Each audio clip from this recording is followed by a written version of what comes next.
Okay, so welcome to the SAS Viya Transition Lunch and Learn.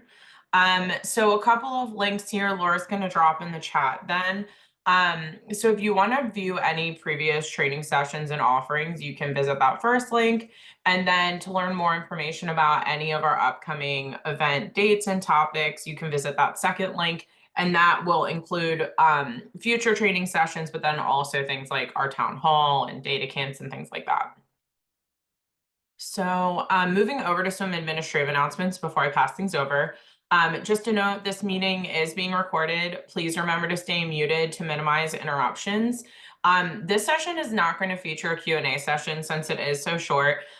There's going to be a short Zoom survey at the end. Please feel free to ask any questions in that survey at the end of our lunch and learn. And then all meeting materials are going to be made available after the meeting in the CCSQ DNA portal. Okay, so at this point, I'm going to stop sharing and turn things over to Oren, and he's going to give you more information for today. Excellent, thank you.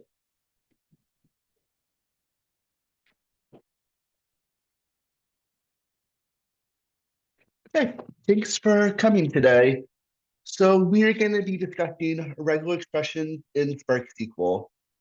I know that when we talked about this session, the first time we were thinking about doing Windows functions also, and we decided it would take too much, it would just take too much time doing both. We would have to cram everything together. So we decided we'd do regular expressions this time, we'll do Windows functions another time. And so what we're going to look at regular expressions is the basic building blocks and some of the Spark SQL regex functions. And then Hey, we're Oren, also do you going to, mind dropping the link to the notebook in the chat? yeah, sure. Thank you.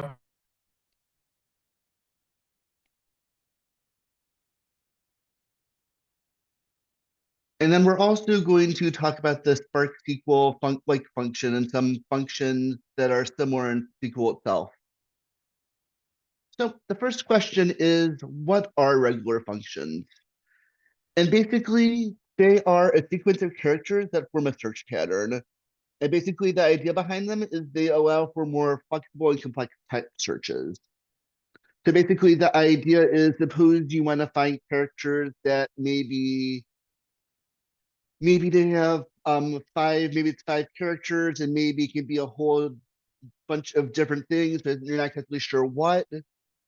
That's when you would use regular expressions, where basically your criteria are very fast, and you're not like quite sure what it is. Like, you have an idea, but like there's a lot of things that can fit into it. So it's not like it can be done with anything that is just statically defined.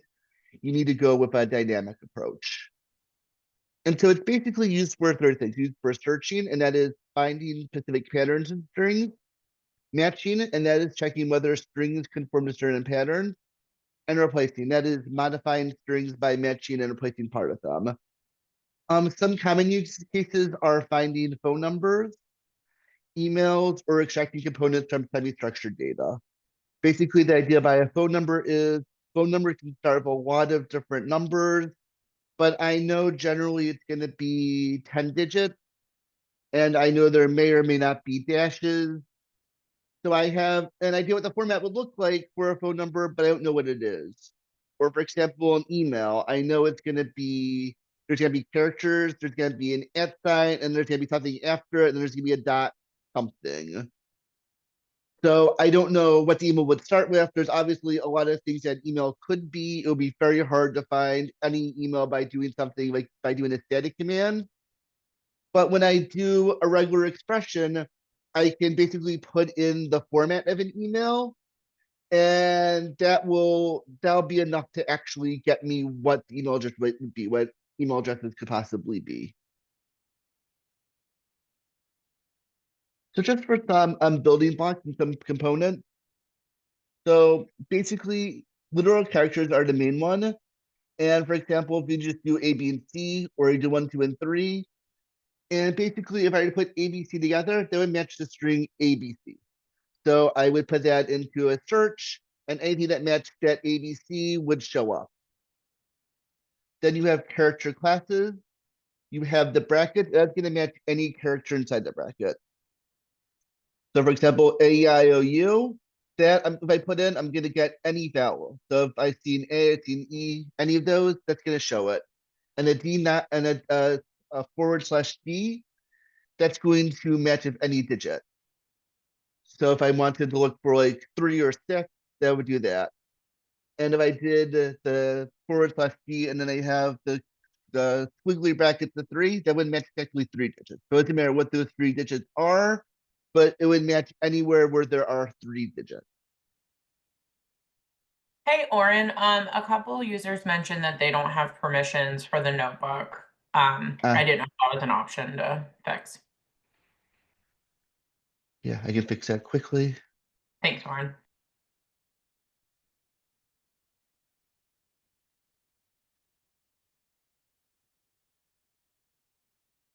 Okay, they should now have access.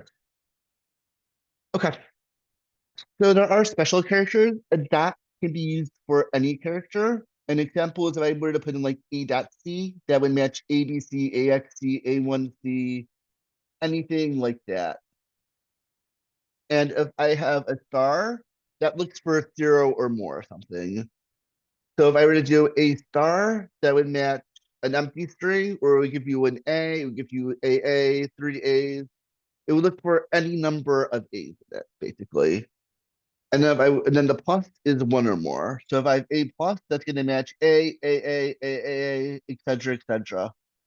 It's going to look for at least one A, but it could do more depending on how many there are. The caret, that's going to signify it needs to be at the start of a string.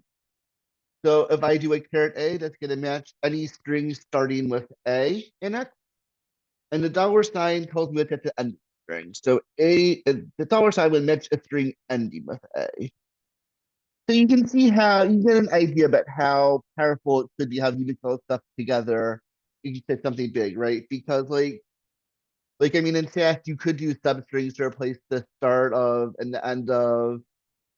You could potentially do scans to do something with the 1 or more, 0 or more.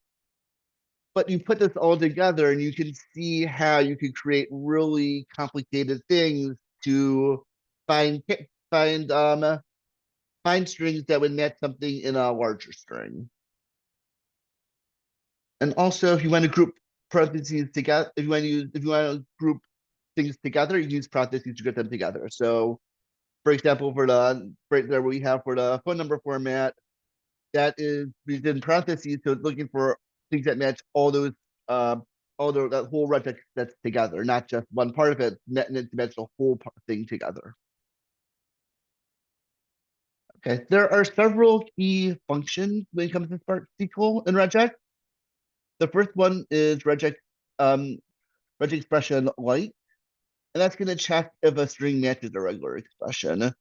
So here we have some code. We have select star from my table where regex expression light is my column, and then a caret A dot star, and that's going to find all rows in my table, that table, where my column starts with the letter A. And then you have regex extract, and that's going to extract part of the strings that match a regex pattern. So for example, so we're here right now, we have, as our case, we do a regex expression on email, and we're getting that stuff from users, and that's going to get the part of the email that is before the @ sign. We do this a lot when we do administrative stuff, so that way we can figure out. Sometimes we have Okta usernames, and we would use something like that to grab those, so we can see he's doing stuff. The other thing we have is regex replace, and that's going to replace parts of a string based on a regex pattern.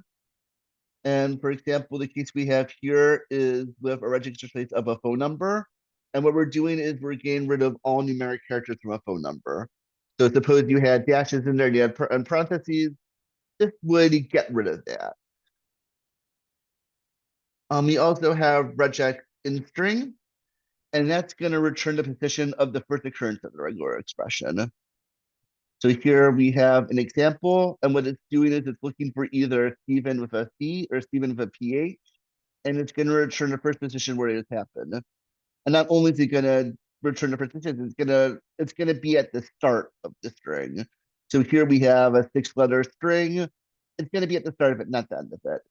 And in this case, since the first word is Steven, that's going to trigger the regex expression in string, and so it's going to start at 1. And then we have regex substring, and that's going to return the first substring in a string that matches the regular expression. So in our case here, we have these two people are the best players. I'm looking for either Steven with a C or Steven with a PH. And Steven is the first one to show up. That's what it's going to return. It's going to return the word. And then the final one is going to return how many times the regular expression patterns in the string. And so in our case right here, you can see that there is Steven one time with a C, one time with a PH. Both of them are work according to what is here. So I'm going to get 2. Let's do some code samples. So here we are using our CDRPSA community, that new schema, which you all should have access to. And if you don't, please contact the help desk because we would love to hear that. And we're going to look at the Titanic dataset, which is one of my favorite ones. I use that for the Bamboo lib. And basically, one of the fields in there is name. And so here what we're going to do is we're going to search for all people that have the name has the title either Mr. or Mrs. in it. And the way the names are functioned, it happened to have Mr. and Mrs. or Miss or something in all the names. So useful if you know your data set. But basically, this is just to return the ones that have Mr. and Mrs. And as you can see, we go down here, and you can see we have these, we have those, but Miss not there. Okay. Next up is an example using regex extract. And here we are going to grab the title from the name. And this is useful because the name, I mean, if you were to try and get this with like a substring or something else that wasn't a regular expression, you would have it. I mean, you would have a difficult time. You would have to just like, I guess you would just find the comma, you'd find the stuff afterwards, but then you would have to guess at how many letters it is. And it would get complicated to do, but with regular expressions, it's pretty simple. We can just do this, and it will give you the title in our new column right here.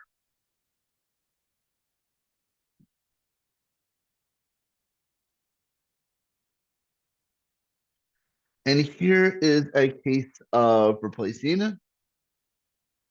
So here, I'm gonna actually replace the stuff from the name. So here what I'm doing is I'm taking the name, and then if the name has a Mr. in it, I'm changing it to Lord. If it's Miss or Mrs., I'm gonna turn it to Lady.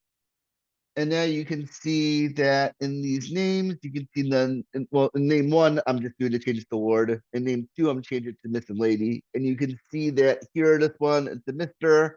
Here it's Lord. Here it's Mr. This one is Mrs. Is yep. So I'm changing it Miss. I'm changing that to Lady. That is just a basic idea about how you can use regular expressions in Spark SQL. There are some best practices. The first is ChatGPT is really good at this stuff. If you're just starting out on Regex Express, you probably want to use ChatGPT regularly. And what you want to do is you want to be able to understand the basics. That way you can make sure that like what ChatGPT gives you makes sense. But in general, easier to create yourself, easier to create using AI than create it yourself. Ideally, you might get to the point where like it doesn't work with ChatGPT, you can look at the regex, you can see where it's wrong, so you can like help ChatGPT with it. But in general, this is something that's easier to do in AI than just memorizing it all yourself, because it does get very complex when you're doing complex queries. And yeah, it's not so human readable. Second thing you might keep in mind is resources. There are a number of resources you can use, like for example, this regex 101 site. they'll allow you to test your regex expression out on data before actually using it on your data. You can take a small bit of sample data, you can put in the regex in there, and you can test. And that way it'll give you an idea of whether or not you're seeing what you want. Simplicity is a good one. In general, simple is best. You want to try and break down these complex expressions to simpler ones, so that way it is easy to understand. You want to test your regex patterns, and you want to do it on sample data and a small set of data before applying them to scale. One, because it is simply easier to hand test and make sure your regex expression works properly if you test it on like 200 records first rather than testing on like 20 million. And I mean, maybe it worked, maybe it didn't. Good luck at that point. And then you want to avoid overuse. Regex can do a lot of powerful things. It's also computationally expensive. So try and use it where it's necessary, but you don't want to do it with overkill, because remember, your clusters only have so much power. And if you use it in cases where you don't need it, yeah, I mean, your cluster might break. So be careful. And then readability. Comments are always important. For complex regex stuff, it is extremely important. It's really hard to read regex if you don't have good comments or explanations. You may remember what it does in a week. You may remember it does in a month. In 6 months, you're going to come back to the code. You're going to be trying to read what it says, and I mean, good luck. So make sure if you're going to use it, do people that come after you a favor, comment, do more comments than you think you need, because you'll want them. So that is an introduction to regex. There are also some Spark SQL functions that can do things similar to a regular expression, and that's useful because they take up less computational power. So if you can use the Spark SQL functions instead of a regex, I recommend doing that. It's going to be a lot easier to read, and it's going to be easier on your compute cluster. But you know, if you can't, you can't. So the basic ones are, there's like, and that is basic pattern matching. There is in-string, and that is for finding the position of a substring within a string. There's translate, and that is for replacing specific characters in a string. And that is nr split. And that is for splitting a string into an array based on a delimiter. The bottom three, you should be reasonably, it's going to work similar to stuff that we've done in SAS. So we're really just going to type out the like going forward. So like, it's going to perform simple pattern matching and it's going to be similar to the SQL like operator. It's not as powerful as regular expression. It's going to be more static than dynamic, but it does give you some basic string pattern matching with wildcards. There are two wildcards. The first one is the percent sign, and that works for multiple characters. And the underscore is for a single character. So in this example, we have select star from users where name like A, and that's going to give you, if it's that's where it starts with A. So it could be ABC, it could be ABCD. As long as it starts with a capital A, that's going to give you what you need. And then the select star from users where email like email, that is going to look for, sorry, I have an error there. That should not be like email, that should be like,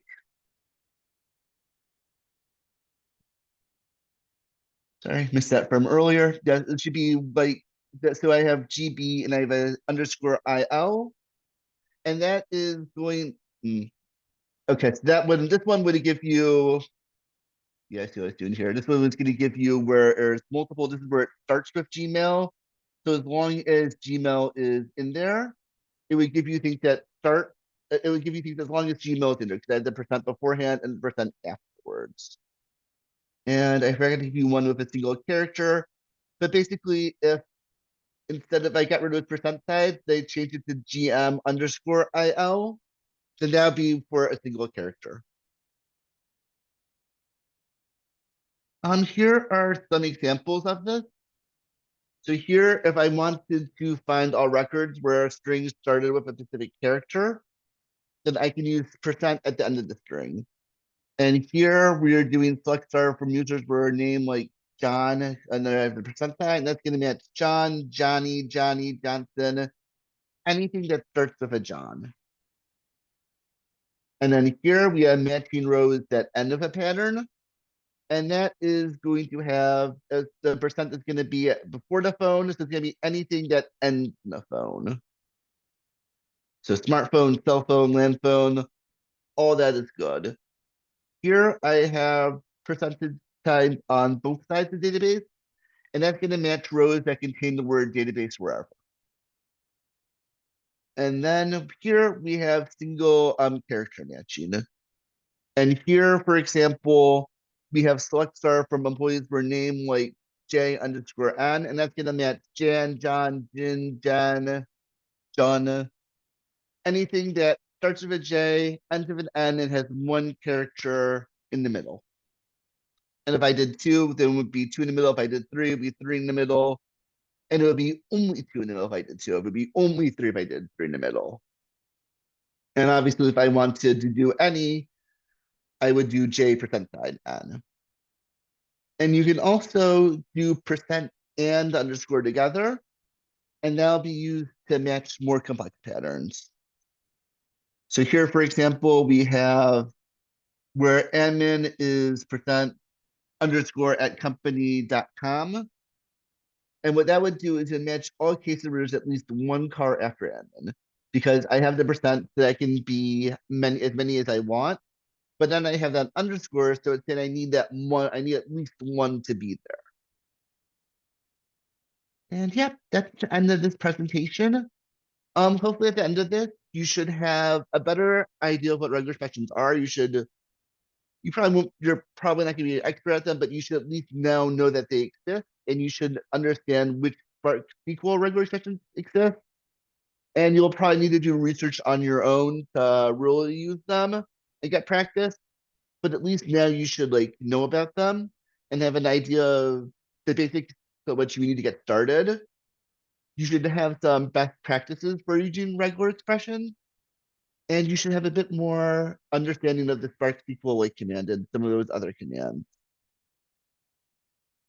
And yep, that is it for me. Thank you. Thanks, Oren.